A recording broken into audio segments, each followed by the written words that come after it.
Well, Matt, I read you were born in Japan. Yep. Did you live there also? I only lived there for about a year. I was born in Iwakuni, Japan. I don't know where that is. And it was only about a year. And then I moved straight to San Diego, then to Coral Springs, Florida, then to Arlington Heights, Illinois, then to Altamont Springs, Florida, where I live now. Okay, so all you over did the place. not really like experienced. I didn't get to until later in life when we started touring over there. Okay. Yeah. Did you, the first impressions when you came to America, that you can recall, is that still where you live now? Yes, yes. It's just what I've always known, so. So for you it's not, yeah. Not unusual. But I mean, with the States, it's different from every single city you go to, in every single state is different from one another. Like the way people live, the way people talk, the way it is. Yeah. It's really interesting. It's like the same way country to country in Europe, or the difference of city to city in a European country. It's city to city in between a state. So it's so diverse across the US, which is really interesting. Because Florida has already produced like a lot of big names in the metal scene. Yeah, they've got, Tampa's got like the death metal scene from the early 90s. Area and the whole thrash thing. Yeah, and then, Florida has a lot of boy bands, a lot of pop punk, a lot of ska. Okay. Yeah. But do you think in Florida has a big, or compared to other states, maybe a big music scene? No, not these days. I mean, there's a couple metal bands occasionally, but it's kind of rare. I don't know. Nashville had the biggest music scene I've ever seen in the U.S., but it's all country. Yeah. All of it. Okay. But that's the biggest music scene I've seen in a state, and it's everywhere. Like everyone there was either a musician or a tech or a producer or a singer-songwriter. It's pretty crazy. Yeah, because do you think the place where you lived and grown up influenced the music you play now a little bit? I mean, the death metal thing was going on in Tampa in like the mid-90s to late 90s, and I was like 8 years old when it was going on, so I didn't even get into metal till I was like 12. Like the Tampa death metal scene is something I started recognizing later at like 15 through 19 when I was really into extreme metal.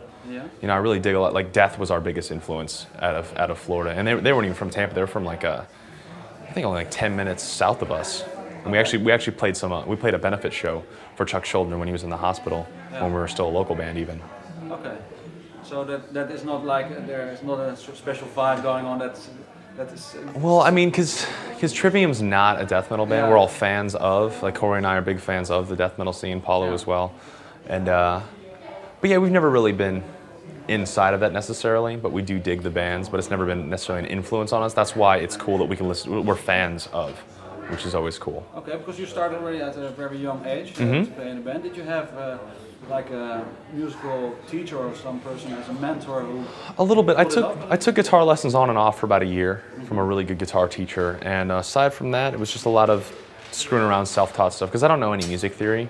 Corey knows music theory, but I don't know any of it. So I just kind of play by ear and just make things up as I go. So it's pretty unique, like you have already, most of you are already in the band since a young age. But it's pretty unique that like from such a young start that the band sticks together, because most of people from in their teens, they develop in other ways, in other directions. Is there something, some sort of secret or thing that makes everyone focus and want to go in the same direction? What's your... I joined at 13, but we've had a lot of lineup changes when we're a local band, which everyone is a local band has lineup changes because no one really knows what they're doing at that age. But Travis and I have been in the band since the beginning. Actually, there was an original singer before me for just 2 weeks before the band started, so there wasn't any recordings or any live shows even. But we went through, on a local scale, 5 or 6 guitar players, 5 bass players, 2 singers, just the same drummer the whole time. But once we nailed it with Corey and Paulo, we've stuck through it, and I think we're very lucky that we've got 4 dudes that all have the same goals in life, that all, our goal is just to play music around the world and to play with people and just have a good time. Did you get them from? Corey is from Maine, and he was in Florida going to Full Sail, a music school in Florida, and he was just, he liked our band. Like, he came out to see some of our local shows, and he was just a friend of ours. And I always thought he was a cool dude. I was like, man, this guy looks really metal. It's like, we should have him try out for our band. Because we were a 3-piece for several years. We were just a 3-piece. We just played, our old stuff then was just traditional thrash. And we decided to have him join. That's when we started incorporating like multi-guitar parts. And then our bass player left, and then we had a couple bass players fill in for a couple tours and put an ad out. And then Paulo, he was in a local thrash band called Metal Militia, from Fort Lauderdale. And then we had him try out for the band, and then he joined. Okay. So we were just, once we got that lineup happened in August of '04, I believe. Once we got those 4, that was it.